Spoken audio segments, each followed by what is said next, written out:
Olá pessoal, vamos falar um pouquinho então sobre a inflação, que no livro do Mank vai ser o capítulo intitulado Medindo o Custo de Vida. O que é custo de vida, né?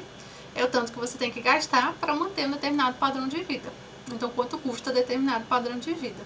A inflação, vocês veem normalmente como uma porcentagem e tal, mas aquilo não é inflação. Inflação é o fenômeno do aumento generalizado do nível de preços. O que é o aumento generalizado do nível de preços? É o aumento de todos os preços ou de grande parte dos preços, os preços mais relevantes, simultaneamente. Se o preço de um produto muda, pode ser uma questão de mercado daquele produto, uma questão bem específica. Pode ser uma chuva, um troço assim, daqueles que a gente viu lá na aula 3. Aqui, quando a gente fala de inflação, a gente está olhando o nosso supermercado, olhando os nossos consumos no geral e está vendo que está tudo mais caro. E tudo mais caro não por uma questão que aconteceu de uma chuva num mercado específico ou uma legislação específica que mudou tudo. É uma coisa que a gente meio que não está sabendo de cara monitorar de onde está vindo esse aumento. A gente chega no mercado e os preços estão mais altos. E a gente tem que lidar com isso, reagir alterando os nossos consumos, né, para adaptar o gasto a mais que a gente vai ter com determinados produtos, diminuindo o gasto que a gente vai ter com outros determinados produtos, certo? Então a inflação é esse evento, né, o fenômeno do aumento do nível geral de preços. Taxa de inflação. Taxa de inflação é o que vocês veem lá no Jornal Nacional. Quando aparece o PIB, normalmente aparece a porcentagem, né, a variação do PIB, a sua mudança, e aparece logo em seguida, ou um pouquinho antes, a mudança da inflação. Essa mudança da inflação é o que a gente chama de taxa de inflação. É a variação percentual do nível geral de preços em relação ao período anterior. Então, no Brasil, a gente vê o caso da inflação crescente, né? Então, sempre tem inflação, foi de 3, 4, 5, 7, até 11%, 12%, dependendo do período que está analisando. E aí, qual é a importância aqui? A importância aqui é pensar que sempre é a variação de um período com relação ao outro. Então, quando vocês forem ver no jornal, vai estar assim, tantos por cento anual, tantos por cento mensal, medida a partir do tempo tal. Então, sempre tem uma origem, né, um fim e uma taxa de medição do período. No caso do Brasil, está sempre aumentando, né? Mas pode ser que esteja diminuindo em algum lugar. Essa aula aqui de custo de vida é a aula do princípio, que é a aula que fala que se o governo fizer moeda demais, vai gerar inflação. Quando o governo faz moeda demais, isso gera inflação, igual eu expliquei na aula de princípios, isso é um dos motivos de ter inflação. Não necessariamente a inflação que vai acontecer é uma inflação que vem do governo errar a conta e fazer moeda demais. Existem outras razões para os preços estarem mudando. Lá na aula de mercados, eu mostrei para vocês, por exemplo, uma questão do tomate, né? E quando o preço do tomate muda, isso gera inflação no mercado. Como que a gente mede, né, essa variação de preços? A gente mede, claro, através de índices, né? Na aula passada de PIB, eu falei para vocês que os índices são os indicadores que trazem para a gente a noção do andamento aí da saúde geral de uma economia, né? A inflação nada mais é do que uma dessas outras variáveis, também medida através de determinados índices. Aqui eu coloquei para vocês uma tabelinha que tem alguns exemplos de índices. O nome do índice e quem está medindo, né? No geral, os índices do Brasil, eles são medidos pelo IBGE ou pela FGV ou pela FIPE. Tem outras organizações que medem também, mas não são os mais importantes. O que vocês veem no Jornal Nacional são IPC, IPCA e GPM. IPC é o índice de preços ao consumidor. Por que esse é o que mais aparece? Porque você é o consumidor, eu sou a consumidora. Então, pra gente, esse seria o índice mais importante. Por que quando o tomate está mais caro, isso gera inflação? Porque o tomate é um dos itens mais importantes desse índice aí, que aparece pra gente lá no Jornal Nacional. Como que isso funciona assim na vida real? Como que o IBGE trabalha, né? Resumidamente, ele trabalha da seguinte maneira. Eles selecionam um grupo de pessoas que vão ser os consumidores padrão daquele índice. Então, por exemplo, o índice que é de consumidores até 8 salários mínimos, ou índice de consumidores de 8 a 10, de 8 a 50, de 8 a 40, depende, cada índice tem um consumidor padrão ali daquele índice. O IBGE seleciona alguns consumidores padrão daquele índice, seleciona como voluntários. Você não é obrigado a participar, você participa se você quiser, né? O trabalho é voluntário, mas não é obrigatório.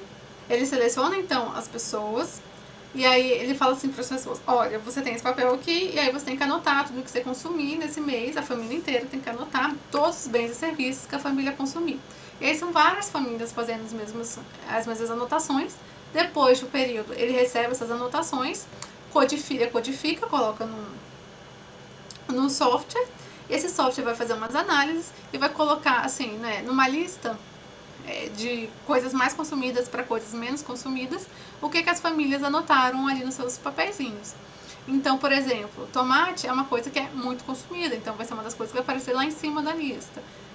Sei lá, chiclete é uma coisa menos consumida, vai aparecer lá embaixo da lista. Pode parecer que eu estou falando uma coisa boba, mas eles falam para anotar tudo. Porque se todas as famílias estão consumindo chiclete e o chiclete fica mais caro, isso é importante. No orçamento das famílias, afeta a qualidade de vida das famílias. Então, tudo é medido e calculado. No final, eles geram como se fosse uma lista de compras, que tem os itens que são mais comuns naquele grupo de consumidores. E aí algumas pessoas pegam essa listinha e vão no mercado ver quanto é que está a lista. Então, se eu fosse comprar essa listinha de produtos, quanto que sairia? Então, eles vão em alguns mercados e veem na média de quanto que está saindo aquela lista naquele dia. E aí, para ver a variação de preço, você tem que medir não só em vários lugares, mas também em vários períodos. Então, você sabe o quão mais caro é uma determinada lista de compras num bairro em comparação ao outro, mas você também sabe como que aquela lista de compras está caminhando naquele mesmo bairro, né? E aí, fazendo essa comparação, né, de um bairro para o outro ou de um período para o outro, você chega na medida da inflação. Então, os passos para a coleta do índice de preço ao consumidor são esses. Primeiro, fixar as cestas, né, definir o que as pessoas estão comprando, coletar os preços, calcular o quanto custa a cesta, escolher um ano base e calcular o índice, né, escolher um ponto de partida ali para fazer as comparações. Como que calcula? O IPC ele é calculado como a razão entre o preço do ano corrente e o preço do ano base vezes 100. Para calcular a taxa de inflação do período, você vê a variação do índice de um tempo para o outro, né? Então, valor final menos inicial dividido pelo inicial, vezes 100 porque é uma porcentagem. Quais são as questões, problema do IPC? Primeiro, ele superestima a inflação. O que é superestimar? Ele fala que a inflação é maior do que ela foi na vida real. Ou ele está falando que o impacto desse número na sua vida, o impacto dessas mudanças de preço na sua vida, são muito piores do que elas foram na realidade. Por quê? Primeiro, não capta mudanças de comportamento. Se eu compro sempre um produto e esse produto ficou mais caro, num determinado mês, então nesse mês eu não levo o produto, eu troco por outra coisa. Se tomate ficou muito caro, eu compro um molho de tomate, que é mais barato. Ou eu compro uma outra coisa que substitui tomate para mim naquele mês e pronto. Então, na verdade, ficou mais caro, o índice vai apontar inflação. Eu posso interpretar isso como uma queda de qualidade de vida, mas na vida real eu troquei uma coisa pela outra e me mantive igualmente satisfeita. Ele não capta mudança de qualidade, então às vezes os produtos estão mais caros porque eles estão melhores. A tendência da indústria, na verdade, é essa, né? A tendência da indústria nunca é fazer produtos piores, é sempre inovar para fazer produtos melhores. E às vezes essas inovações são caras. E a gente está disposto a pagar pelos produtos mais caros porque eles são melhores. Então, de repente, uma coisa que você usa sempre veio diluído e agora a indústria cobra mais caro, mas ela te vende concentrado e isso rende muito mais. Na vida real, a sua vida melhorou. Mas na vida financeira ali vai parecer que você está pior. E por último, ele ignora a introdução de novos produtos. Então, como esse processo de fixação das cestas é um processo um pouco complicado, né? Várias famílias envolvidas, muitas anotações, com muitos detalhes durante um longo período de tempo, isso é muito caro para fazer, eles demoram um tempo para renovar essa lista, né? E aí alguns produtos que surgem no meio do caminho não são pegos, não são captados. Então, por exemplo, a introdução de um eletrônico que não existia antes, e todo mundo está usando, mas ainda não está no índice. Esse eletrônico vai ficando mais caro, o índice não vai estar captando que isso está afetando sua vida. Ou esse eletrônico está ficando mais barato, o índice não está captando que isso está afetando sua vida, porque esse produto nem está na cesta da conta, né? E aqui, qual a diferença entre o IPC e o deflator do PIB para calcular, né, a mudança de preço e valor dos produtos? No caso do PIB, eu falei para vocês que a intenção é medir a mudança da produção. Para medir a mudança da produção, a gente tem que usar os valores de mercado. Mas nossa ideia não é medir o valor de mercado, nossa ideia é medir a mudança da produção. O valor de mercado ele está mudando por outras questões, que são as questões relacionadas à inflação. O deflator do PIB ele é o que desconta, né, essa mudança de valor de mercado para chegar só na variação da produção. O deflator do PIB ele é um cálculo de inflação do ponto de vista da produção. O IPC, por sua vez, ele é um cálculo da inflação do ponto de vista do consumo. Não necessariamente o que eu produzo é a mesma coisa que eu consumo. Às vezes o que a gente produz está ficando mais caro, mas não é o que a gente consome, é o que a gente está mandando para o exterior. E aí o problema é de quem está consumindo lá fora. E às vezes o que a gente consome está ficando mais caro ou mais barato e o nosso deflator ele não vai captar isso, porque o que a gente consome está vindo do exterior, ele não está sendo produzido aqui, então não entra no nosso PIB. Então existe basicamente uma diferença de óticas de observação do valor de mercado das coisas. O PIB, ele pega a ótica da produção, e não necessariamente o que a gente produz é o que a gente consome. E o IPC, ele pega a ótica do consumo. E aí, do ponto de vista do consumidor, para mim é mais importante o que eu estou consumindo, né? Não o que eu estou produzindo. No Jornal Nacional, por exemplo, aparece para você o PIB, porque é o seu emprego, e aparece para você o IPC, porque é o seu consumo, né? Onde você está gastando toda a renda que você está consumindo ali. E aí o seu padrão de vida, na verdade, está sendo diretamente afetado pelas duas variáveis. Aí vocês devem se lembrar que na década de 80, teve no Brasil uma coisa chamada hiperinflação. Eu não tenho muito tempo aqui para discorrer para vocês a história do Brasil. Mas hiperinflação é quando a inflação está completamente descontrolada. O país está com sua moeda completamente desestabilizada. Quais são os impactos disso na vida da pessoa? O ser humano normal, ele precisa financiar suas coisas. Uma empresa normal, ela precisa de longos períodos para bancar seus investimentos, para ter os seus retornos e tudo mais. Por exemplo, pense num carro, né? Quantas vezes a gente precisa dividir para poder comprar um carro? Quantas vezes a gente precisa dividir para comprar uma casa? A gente precisa dividir em 30 anos. Isso só é possível porque a pessoa que está emprestando dinheiro para a gente, ela tem mais ou menos uma noção de quanto ela vai receber depois. Porque você pega o dinheiro hoje e vai devolver em parcelas daqui 200 milhões de meses, né? Cada mês, aquela quantidade de dinheiro que você está colocando, ela tem que ter um lastro de valor na economia para poder valer a pena alguém te emprestar, né? A partir do momento que o dinheiro ele está mudando muito de valor, né? A gente não sabe direito o quanto aquela unidade monetária compra na vida real. A gente já não consegue mais fazer as comparações. Então, eu já não consigo mais saber quantas peras vale uma aula de economia. Se eu não sei quanto vale R$1, né? O que um real compra no mercado hoje. Uma época de hiperinflação, eu não sei o quanto o real compra no mercado, é literalmente hoje. De manhã ele compra uma coisa e de tarde ele compra já outra quantidade bem menor do que ele comprava de manhã. Pense que no Brasil a coisa chegava a ser assim, uma variação de 1000%. Então a latinha de Coca-Cola custava R$1, e aí logo em seguida ela já custava R$1000. Era uma questão assim, do começo do mês para o fim do mês, você não saber se você ia ter condição de comprar comida mais, né? Se o seu emprego ia dar condição de bancar seu aluguel e tudo mais. Então a inflação muito assim galopante, ela é muito complicada para todo ser humano comum. Para quem que ela não é complicada? Para a vida do ser humano que pode contar com indexação. O que é indexação? É quando você coloca um lastro no seu dinheiro para que conforme as coisas vão mudando, o seu dinheiro também vai mudando. Então, se a inflação está crescendo, o seu dinheiro cresce na mesma proporção, não tem problema para a sua vida. Se hoje eu tenho R$1, a Coca-Cola custa 1, beleza, eu comprei uma Coca. E amanhã a Coca-Cola custa 1000, mas eu tenho 1000, beleza, eu continuo comprando uma Coca. Indexação é o processo que faz isso, né? Ele leva uma variável a caminhar junto da outra variável. Na época da hiperinflação no Brasil, algumas pessoas tinham seus recursos indexados. Que pessoas? Aquelas que tinham recursos no banco, por exemplo. Na década de 80, quem que tinha recurso no banco, né? No caso do Brasil, era só quem tinha muito dinheiro.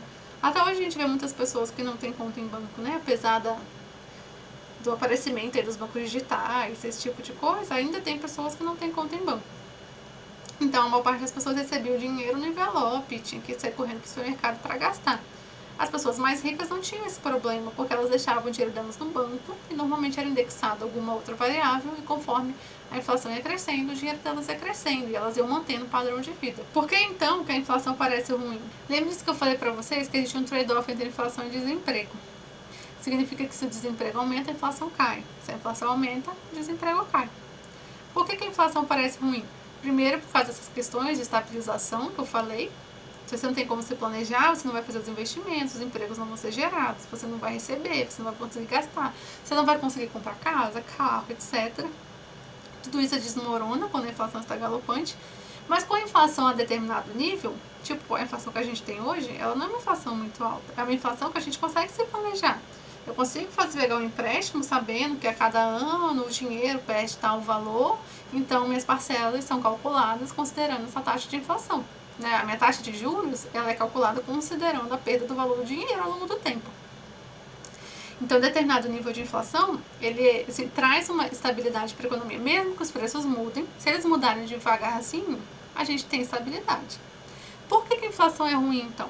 Ela é ruim justamente porque uma grande parcela da população não tem acesso aos mecanismos de indexação.